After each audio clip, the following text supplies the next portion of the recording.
My stepsister falsely accused me of hurting her, aiming to cut me out of Dad's inheritance, but I made a secret move that left her scheme collapsed. I'm Ethan. It's my first time posting here. I told my friend what happened to me with my family, and he suggested posting it on Reddit to hear your opinions. Alright, let me set the scene. I'm a 33-year-old male. My dad married Sam and Katie's mom, Linda, who was 39 back then, when I was 12. Linda had been widowed for a few years, and she came into the marriage with 2 kids of her own, Sam, who's 5 years older than me, and Katie, just a year younger than me. It wasn't exactly the Brady Bunch. Sam and Katie didn't hide the fact that they resented me. I guess I was an easy target. My mom had passed away a couple of years before, and I was still grieving when Linda and her kids moved in. Sam was always the alpha, taking every opportunity to boss me around or make me feel like I didn't belong. Katie was quieter, but her jabs were just as sharp. "You were not really family," she once said when Dad wasn't around. Stuff like that stung, but I tried to brush it off. Over the years, we kind of settled into this Cold War dynamic. We tolerated each other for Dad's sake, but it was clear we were more rivals than siblings.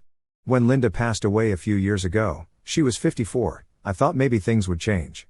I mean, we were all adults now, right? Wrong. If anything, the tension got worse. Fast forward to the present. Dad's getting older, and he's been open about wanting to finalize his will.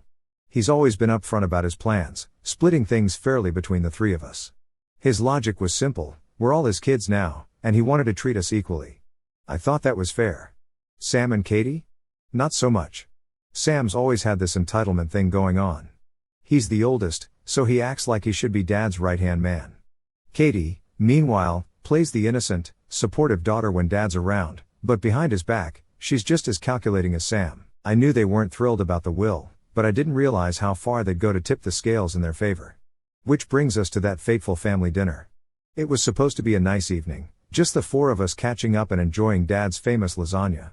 We'd barely gotten through the first round of small talk when Katie suddenly pipes up. "I've been holding something in for years," she says, her voice shaky. The room goes silent. Dad looks up from his plate, frowning. "What do you mean?" Katie takes a deep breath, her eyes darting between Dad and Sam. "I didn't want to bring this up, but I can't stay silent anymore. When we were kids, he hurt me." I blinked, my fork frozen in midair. Was she talking about me? Dad's face turned pale. "Who hurt you?" Katie looked down, her hands trembling as she toyed with her napkin. "Him," she whispered, barely glancing in my direction. It felt like the air had been sucked out of the room. My heart started racing. "What the hell are you talking about?" I asked. Katie flinched, like I just yelled at her. Sam, ever the protective older brother, jumped in immediately. "Don't you dare talk to her like that," he shouted, his eyes blazing. Dad held up a hand to silence me, his expression unreadable. "Katie," he said softly, "are you saying he did something to you?" She nodded, tears brimming in her eyes. I didn't think I'd ever have to say it out loud.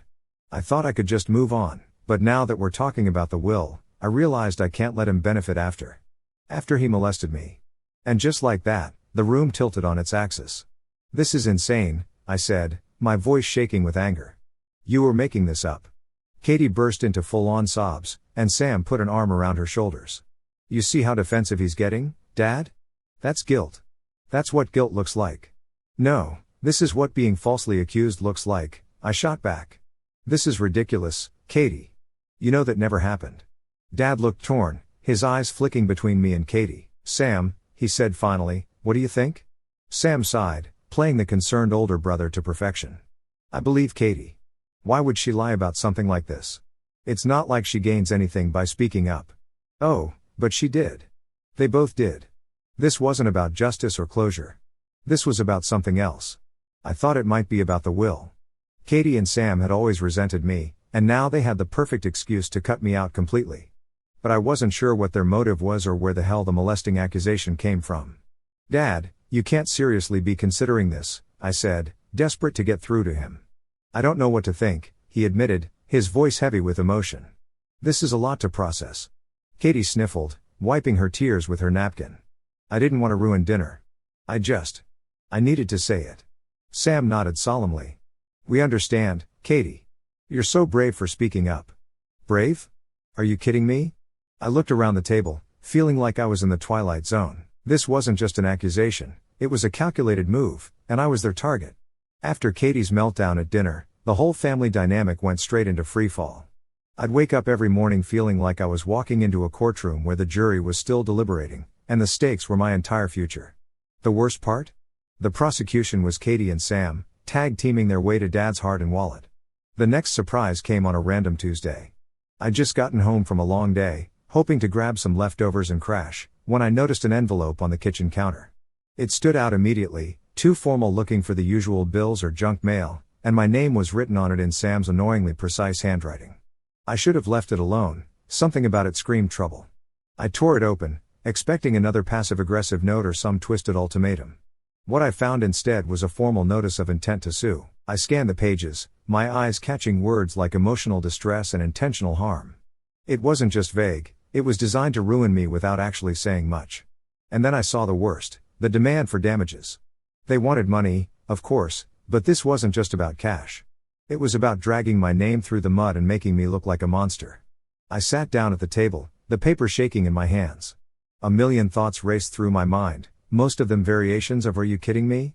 It was bad enough they'd turned Dad into their personal puppet, but now they were trying to destroy me completely. This wasn't just manipulation anymore, it was open war. Later that evening, I shoved the letter at Dad, desperate for him to see through their nonsense. "This," I said, pointing to the pages, "is what your precious Katie and Sam are up to now."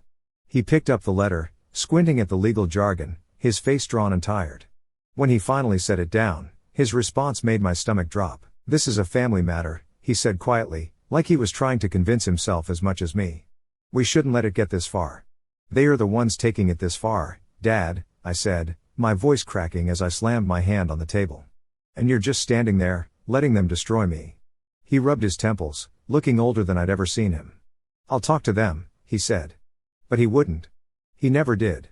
I could already see how it would play out. Katie would cry, Sam would talk circles around him, and Dad would do what he always did, nothing.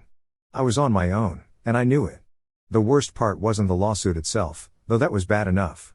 It was knowing that even if I somehow managed to win, I'd still lose in the court of public opinion, at least the opinion of my family.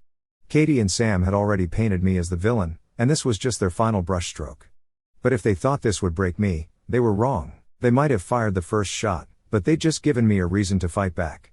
The next morning, I was in a lawyer's office, a dingy little place downtown that smelled like old paper and desperation. My lawyer, Angela, was sharp, no nonsense, and exactly the kind of person I needed. She flipped through the notice with a calm expression, her pen tapping against the edge of her desk. "Well, this is creative," she said, a faint smirk tugging at the corner of her lips. "They've thrown everything but the kitchen sink into this claim, emotional distress, reputational damage. Honestly, it's almost impressive how vague they've managed to keep it." I slumped in my chair, my frustration bubbling over. "Impressive? Angela, they're accusing me of things I didn't do. They've already turned my dad against me. Now they're trying to ruin me completely." Angela set the papers down and leaned back in her chair, her gaze steady. "Let me be clear about something. They're banking on intimidation. This is a scare tactic, plain and simple. They're hoping you'll panic, settle, or back off entirely. But their case? It's weak. Paper thin, actually." Her confidence was a small but much-needed lifeline. "So, what do we do?" I asked. She gave a small shrug. "First, we respond formally. I'll file a motion to dismiss the frivolous parts, which is basically everything. Then we'll gather evidence, poke holes in their story, and let the court see what this really is, a pathetic attempt to bully you into submission." I wanted to believe her, but doubt still gnawed at me. "What about the rest of the family? They're already against me. If this goes public..." Angela raised a hand, cutting me off. "Let me worry about the legal side of things. Your job is to stay out of trouble and not give them any ammo. The court deals with facts, not family gossip. And trust me, the facts are on your side." Her words were strong, jolting me back to reality. For the first time in weeks, I felt like I had a fighting chance. Angela was a professional, and while Katie and Sam might have mastered the art of manipulation, they didn't have the law on their side. As I left her office that day, a new thought took root. Maybe, just maybe, I could come out of this mess not just intact but stronger. Katie and Sam might have started this fight, but they'd just made a critical mistake. They underestimated me. I may not know what lies ahead, but I'm feeling optimistic about the lawsuit. "Hey, guys, it's Ethan." Guess what? The fight turned real when the lawsuit moved forward. Angela worked fast, filing a motion to dismiss the more ridiculous claims in the suit. "They've got nothing to stand on," she said, her tone crisp. "But we need to be strategic. They're using this as a platform to keep their story alive, and that's where they're dangerous." The depositions were brutal. Katie cried through hers, giving vague statements about how my actions had ruined her ability to trust and caused her unimaginable stress. Angela was unshaken. She leaned forward, her tone cutting but calm. "Can you provide specific instances of these alleged actions?" Katie stammered, her narrative falling apart under scrutiny. She managed to string together a few exaggerated stories, but nothing held up when Angela pressed her for dates or evidence. Sam, of course, tried to play it cool. He spoke in measured tones, giving long-winded explanations that boiled down to nothing concrete. At one point, he said, "This isn't about facts, it's about the impact of his behavior." Angela raised an eyebrow, her voice sharp. "Impact requires evidence. What specific behavior are you referring to?" Sam faltered, and the cracks in their story became impossible to ignore. Still, even with the lawsuit thing, Katie's accusations started to spread. Sam and Katie didn't just rely on Dad's doubt to do the damage. They worked overtime to make sure everyone in the family heard their version of events. It wasn't direct or confrontational, they were too smart for that. They used insinuation, whispers, and well-timed emotional breakdowns to weave their narrative into every corner of my life. At first, I thought the fallout would stay within our immediate family, but then, at a family friend's wedding, I started noticing the looks, you know the kind people give when they've heard something they shouldn't have but can't quite reconcile it with what they know about you. It started small. Aunt Karen, who'd always been a little nosy but warm, suddenly seemed colder. She avoided making eye contact, and when I tried to engage her in conversation, she gave curt, dismissive answers. I didn't think much of it until I overheard her talking to Katie near the dessert table. "I just can't believe he'd still show up to things like this," Karen whispered, glancing in my direction. Katie sighed deeply, playing the victim role perfectly. "It's just something I have to deal with," she said softly, her voice carrying just enough pain to pull sympathy. "I try to stay strong for Dad, but it's hard being around him." Sam, of course, was no less subtle. His weapon was fake tears, carefully curated conversations that always left people questioning me. At work, things weren't much better.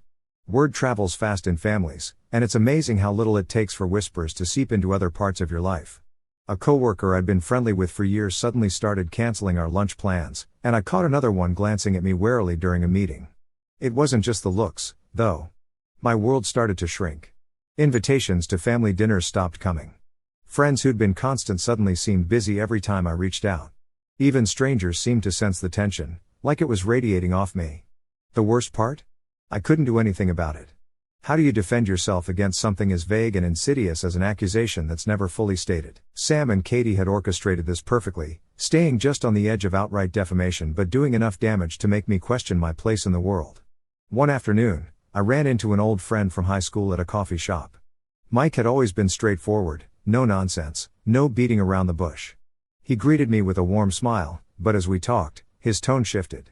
"So," he said carefully, "everything okay with your family?" I paused, my coffee halfway to my mouth. "Why do you ask?" He scratched the back of his head. "Just, I heard something from your cousin's sister-in-law, I think."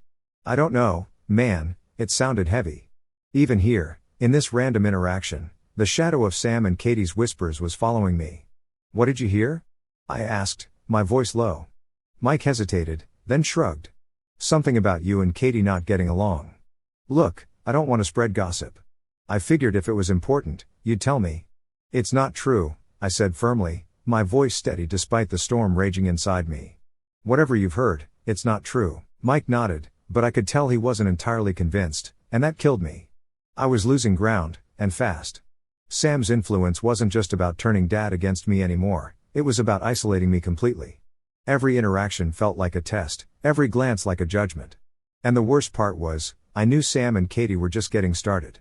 They weren't satisfied with planting doubt in Dad's mind, they wanted everyone, family, friends, coworkers, to see me as the villain in their story. And if I didn't find a way to fight back, they'd succeed. I realized that if I stayed passive, their version of the story would be the only one people ever heard, and I wasn't about to let them take everything from me without a fight. After months of back and forth, the judge finally dismissed most of their claims as unsubstantiated and without merit. Katie and Sam's case was reduced to a single minor claim, which Angela settled out of court for a symbolic $1 amount. "It's a win," she said with a triumphant grin. They didn't want a trial because they knew they'd lose everything. So, this is where I am right now. I actually still feel miserable and don't think they will let me be on my own. If anything happens. Hey, it's Ethan. Guess what happened? Sam's manipulations did not stop. He started taking active moves to take control of Dad's legacy. It became clear during a family dinner, one of the few times everyone was under the same roof. As usual, Katie sat at the edge of the table, silent but visibly distressed. Dad looked distracted, and Sam took full advantage. As plates were being cleared, Sam leaned back in his chair, his voice calm but loud enough for everyone to hear. Dad's been going through some estate planning, he said, glancing at Katie. It's been hard, but we're making progress. The room went quiet. Dad shifted uncomfortably in his seat, looking anywhere but at me. It's nothing major, he said quickly, just making sure things are in order. Sam gave a patronizing nod. Right, nothing major, just a few adjustments to make sure everyone is protected. Protected from what? I asked, my tone sharper than I intended. Sam turned to me with an expression of mock concern. It's not about you, he said smoothly. It's about Katie. She's been through enough, don't you think? The unspoken accusation hung in the air. My fists clenched under the table, but I forced myself to stay calm. Katie doesn't need protection from me, I said, looking directly at Dad. And you know that. Dad opened his mouth to respond, but Sam cut him off. This isn't about pointing fingers, he said, his voice dripping with false sincerity. It's about fairness, making sure everyone gets what they need. Fairness or control? I was losing it. Sam's expression hardened for a split second before he turned back to Dad. See what I mean? This kind of tension isn't good for anyone. That's why it's so important to handle this now. After that dinner, I couldn't sit idly by anymore. I started paying closer attention to Sam's moves, and the pattern became clear. He wasn't just advising Dad, he was inserting himself into every decision. He scheduled meetings with Dad's attorney under the guise of helping out. He brought over spreadsheets and folders, presenting them as tools for simplifying the estate but clearly designed to benefit himself and Katie. One day, I stopped by Dad's house unannounced. Sam was there, as usual, sitting at the dining table with a laptop and a stack of papers.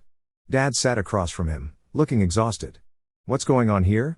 I asked, stepping into the room. Sam didn't even look up. Just helping Dad organize a few things, he said casually. You know, estate stuff. Dad gave me a strained smile. Sam's been a big help lately. I'm not as sharp with all this paperwork as I used to be. I walked over, glancing at the documents on the table. Have you run any of this by your attorney? Dad hesitated, and Sam jumped in. We're just brainstorming right now, he said smoothly. No need to involve lawyers yet. That's exactly when you should involve a lawyer, I said, my voice firm. Dad, you don't need Sam to manage this for you. If you want help, hire a professional. Sam laughed lightly, finally looking up at me. Always so suspicious. I'm just looking out for Dad. You should try it sometime. Looking out for him or yourself? I shot back. Dad raised a hand, his tone weary. That's enough, both of you. The tension at home was one thing, but it wasn't contained. Sam was expanding his influence, using the accusation to turn the family against me and strengthen his position as Dad's trusted advisor. The worst moment came when Dad called me over one evening. I thought it was just to catch up, but as soon as I walked into his study, I saw the familiar stack of papers on his desk. I've been thinking, he began, his voice hesitant, about how to make sure everything's fair. Fair? I repeated, the word tasting bitter. What does that mean? Dad rubbed his temples. Katie's been struggling. Sam thinks it might be better to shift things around a bit to make sure she's taken care of. I stared at him, my chest tightening. Dad, you've always said you wanted things to be equal. Why change that now? He avoided my gaze. It's not about equality, son. It's about need. Need? I said, my voice rising. Or manipulation? Because that's what this is. Dad's face darkened. That's enough. I took a deep breath, trying to steady myself.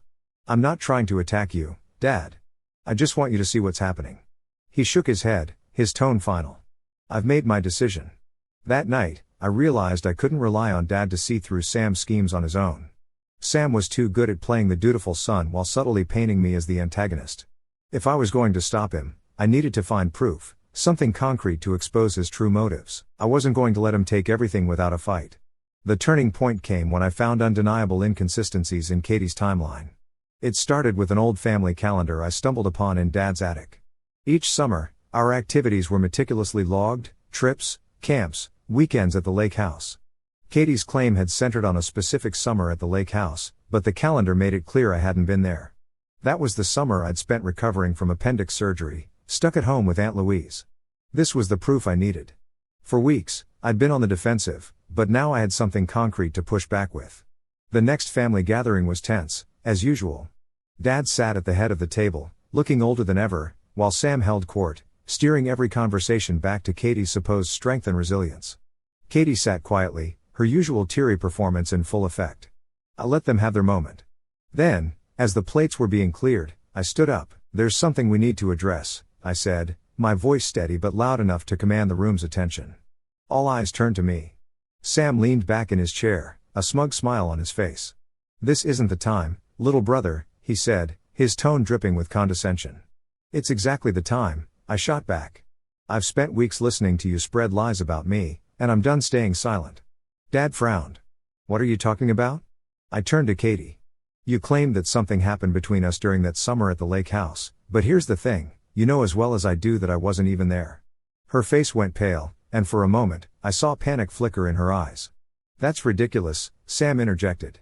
"You don't get to twist this around." I pulled out the family calendar, placing it on the table for everyone to see. "This is from that summer," I said. "Every trip, every event, all logged by Dad. And guess what? I spent that summer recovering from surgery with Aunt Louise, nowhere near the lake house." There was a beat of silence, heavy and oppressive. Dad leaned forward, his brow furrowed as he examined the calendar. "Is this true?" he asked, his voice quiet but firm. Katie stammered, I don't remember every detail." "Trauma can mess with your memory." "Convenient," I interrupted, "because your memory just happens to crumble the second there's evidence against it." Sam stood, trying to regain control of the situation. "Look, Dad, this isn't about exact dates. It's about the fact that Katie has been deeply hurt and needs support. Why can't he just own up to that?" "Because there's nothing to own up to," I said firmly. "This has never been about Katie's well-being.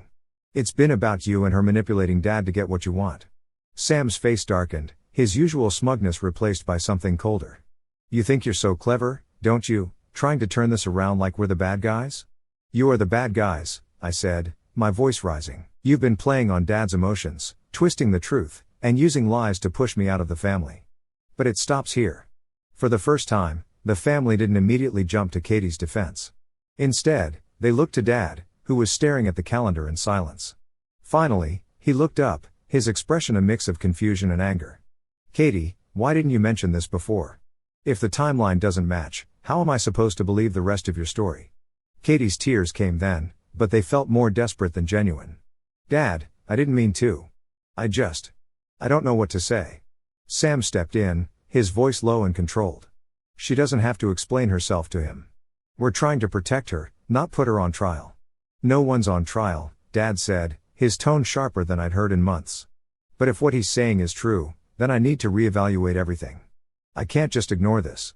The rest of the evening passed in a blur. Katie retreated into silence, and Sam, for all his composure, seemed rattled. I could feel the shift in the air, subtle but significant. For the first time, the family wasn't blindly accepting their version of events. It wasn't a complete victory, but it was a start. Sam and Katie's hold on Dad was weakening, and now I had something I hadn't had in weeks, hope. As I left that night, Dad stopped me at the door. "I need time to think," he said, "but I'm glad you spoke up." It wasn't forgiveness or resolution, but it was something, and that was enough for now. "Hola, it's Ethan again." So, after confronting Sam and Katie, things in the family didn't magically fix themselves, but the cracks in their story were now visible, and I wasn't about to let them patch them up with more lies. I kept my distance for a while, letting the weight of the truth settle in. Sometimes, the best way to fight back isn't with another move, it's by giving people enough rope to hang themselves.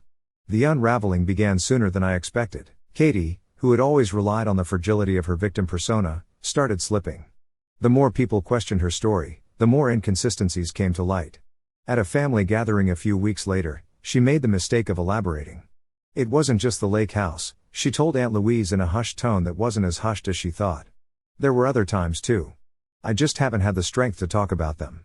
I caught Louise frowning from across the room. She glanced at me briefly before turning back to Katie. "But you told me it happened at the lake house. That was the one place you were certain about." Katie stammered, trying to backtrack. It's hard to keep it all straight. It was a long time ago. My cousin's frown deepened, and she didn't press further, but the damage was done. I knew Louise well enough to know she'd be connecting the dots and seeing how little sense Katie's claims made. Sam, meanwhile, was too arrogant to realize his control was slipping. He continued to act like the family's savior, pushing harder for changes to Dad's will, but his overreach was starting to work against him. I learned from Dad's attorney, a no-nonsense woman named Miss Taylor, that Sam had been calling her incessantly. He's relentless, she told me over the phone. Keeps asking about options to adjust the distribution. Did he ask you to exclude me entirely? I asked, already knowing the answer. There was a pause. Let's just say he's been persuasive about reallocating assets to better support Katie. Of course he has, I muttered. Thanks for letting me know. Miss Taylor's tone sharpened. For what it's worth, I've worked with your father for years. He's a fair man. I think he's starting to see through their intentions. It was a small reassurance, but enough to push me forward. The real turning point came when Katie and Sam's greed finally outpaced their planning. Sam, emboldened by what he thought was his dominance, pushed Dad to sign a new version of the will. What he didn't realize was that Dad had grown suspicious since the calendar incident. Instead of signing blindly, Dad asked to meet with Miss Taylor first. At that meeting, Sam showed his hand. He brought Katie along, both of them insisting that the changes were urgent. Katie cried, of course, and Sam spun his usual tale about protecting the family. But Miss Taylor, sharp as ever, asked one simple question: why the urgency? Has there been a change in circumstances? Sam faltered, caught off guard. Well, Katie's been struggling, and we want to make sure she's taken care of before things get complicated. Complicated how? Miss Taylor pressed. Katie started crying harder, but it wasn't enough to distract from the fact that Sam didn't have a real answer. Dad, sitting silently through the exchange, finally spoke. I don't think we need to make any changes right now, he said, his tone calm but firm. I'd like to take some time to review everything. Sam's face hardened, but he couldn't argue without looking suspicious. Katie shot him a panicked look, but he just nodded tightly. They left the meeting empty-handed. When Dad told me about the meeting later, I could see the shift in his demeanor. He wasn't fully on my side yet, but he was starting to question everything. I don't like feeling rushed, he admitted, and Miss Taylor's right, there's no reason to make hasty decisions. Good, I said, because hasty decisions are exactly what they want. In the weeks that followed, Sam and Katie's desperation became more apparent. They started pushing harder, but their tactics were unraveling. Family members who had once avoided me were now asking questions: Aunt Louise, uncles, even some of the cousins. One by one, they began to see through the facade. The final blow came during another family dinner, one that Sam had insisted on hosting. He'd planned it as a way to bring everyone together, but it quickly turned into his undoing. Midway through the evening, Aunt Louise stood up, clearing her throat. Katie, I have a question, she said, her tone unusually stern. Katie froze. What is it? Louise folded her arms. You've said a lot about what happened, but the more you talk, the less sense it makes. You say it was the lake house, but you've also said it wasn't, and now you're saying there were other times. Which is it? Katie's face went pale. I don't remember everything exactly. Convenient, Louise said, because I've talked to others, and none of it adds up. Sam jumped in. That's enough. This isn't an interrogation. No, it's not, Louise shot back, but if you're going to accuse someone of something so serious, you'd better have the truth to back it up. The room fell silent, and all eyes turned to Katie. For the first time, she didn't cry. She didn't say anything. She just sat there, looking like a deer caught in headlights. After that night, Sam and Katie's grip on the family crumbled entirely. Dad, finally recognizing the harm they had caused, took decisive action. Without a word to them, he discreetly removed both Sam and Katie from the will, undoing the manipulative changes Sam had snuck in. He didn't need to confront them, his silent resolve made his stance crystal clear. As for me, I didn't lift a finger. I didn't need to. Their desperation, lies, and greed did all the work for me. They isolated themselves, leaving behind nothing but the chaos they created. Karma handled the rest.